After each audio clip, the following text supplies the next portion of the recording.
Bonjour, j'espère que vous allez bien où que vous soyez à travers le monde. J'espère que vous avez passé une excellente nuit de samedi à dimanche.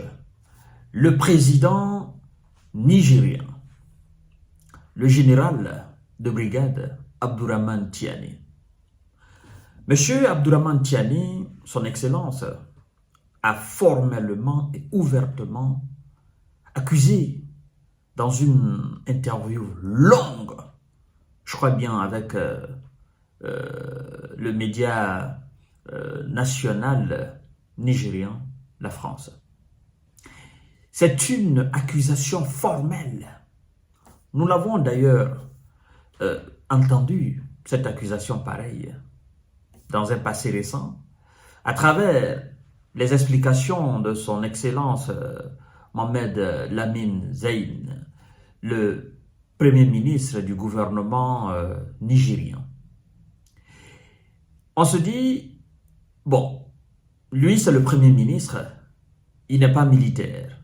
Mais quoi qu'on dise, il travaille avec des militaires, il travaille avec des patriotes nigériens. Il ne peut pas se permettre, en tant que haut cadre de l'administration de son pays, pour ne pas dire le deuxième homme fort, parce qu'après le président aujourd'hui c'est le Premier ministre, il ne peut pas se permettre de faire des déclarations d'accusations si fortuites contre la France.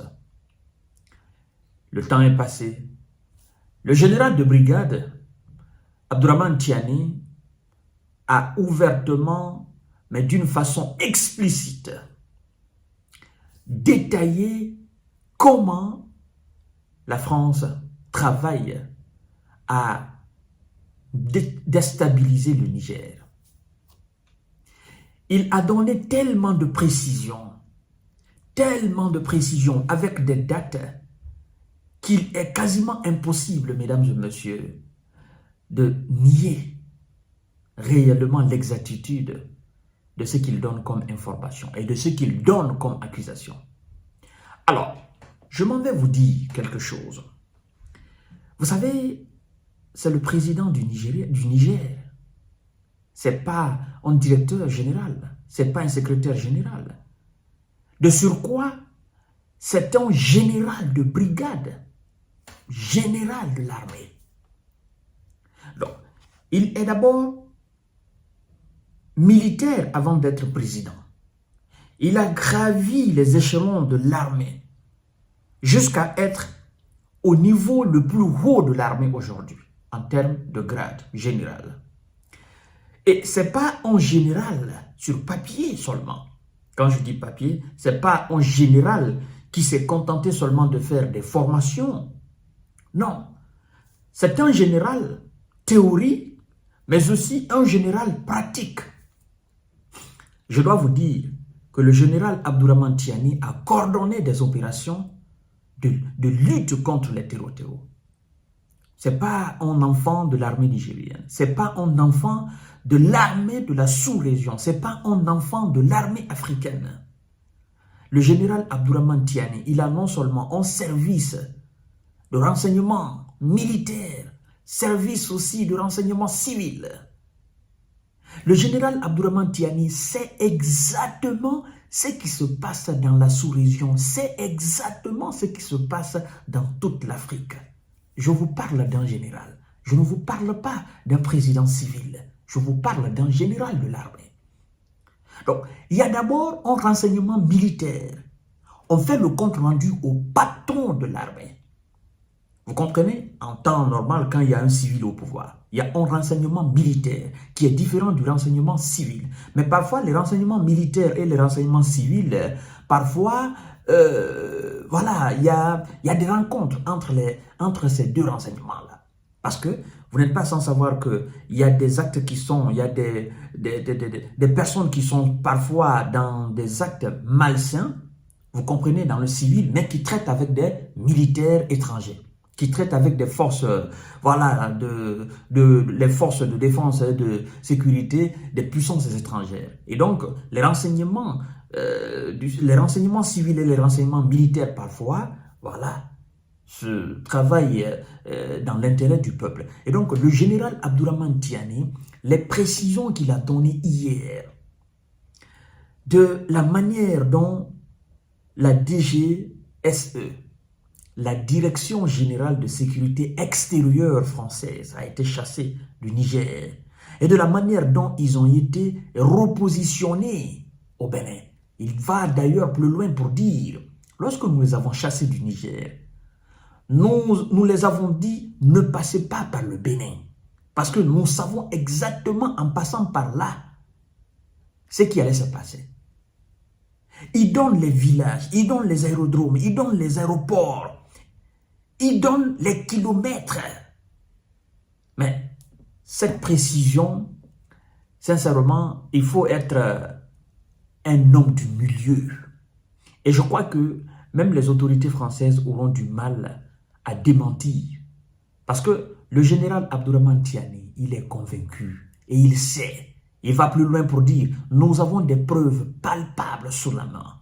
Mais le moment venu, nous allons les exposer. En fait, je vois des gens qui disent, oui, le général a été beaucoup plus précis.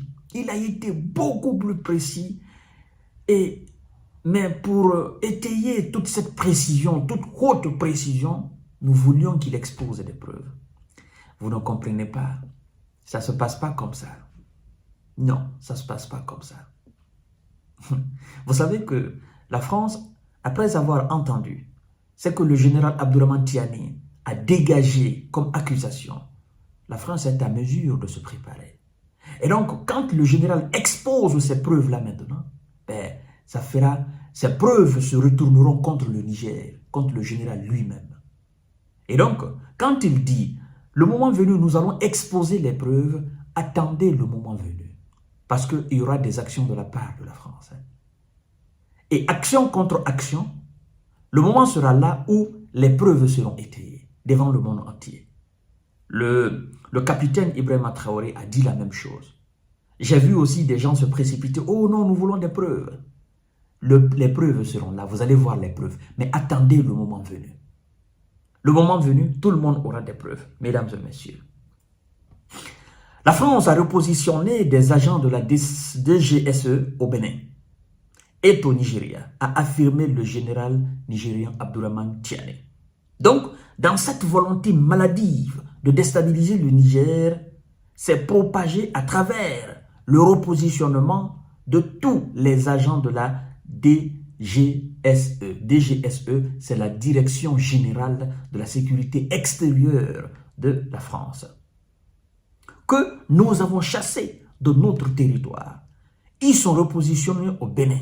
Je le dis et je le réitère, ils sont repositionnés au Nigeria.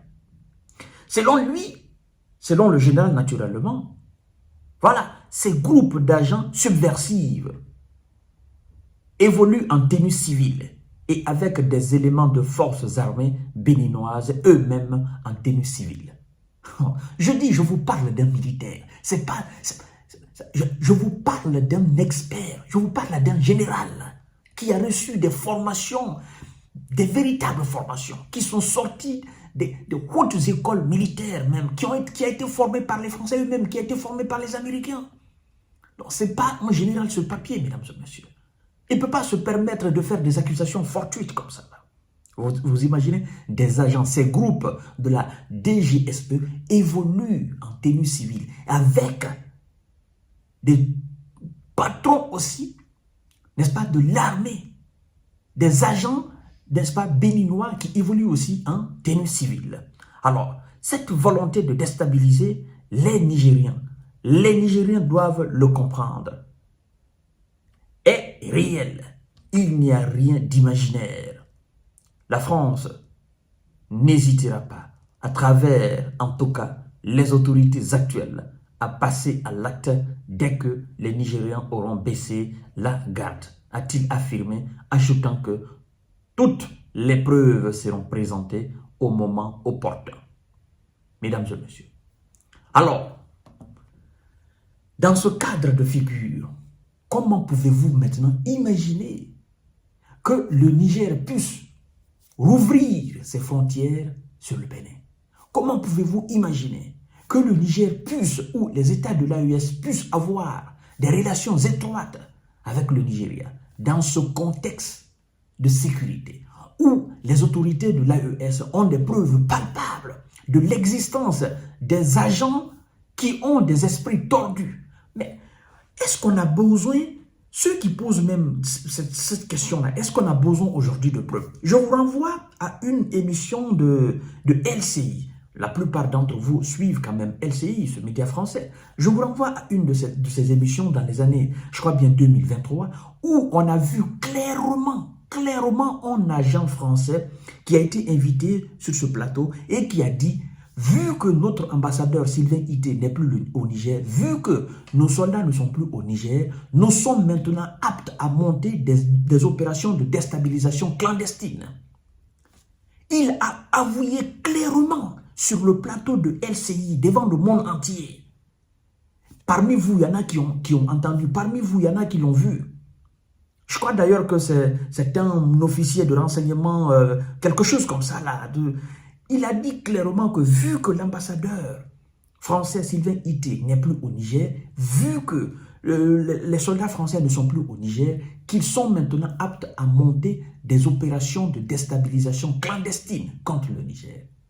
Ouvertement, c'est sorti de sa bouche devant le monde entier. Alors, quand le président nigérien donne des explications avec des précisions hautes, est-ce qu'on peut douter de la fiabilité de cela? Mais, comme j'aime à le dire, le temps est le meilleur ami des hommes, mais aussi le meilleur ennemi des hommes. Le temps est le meilleur ami des bons hommes qui commettent des bons actes. Vous comprenez?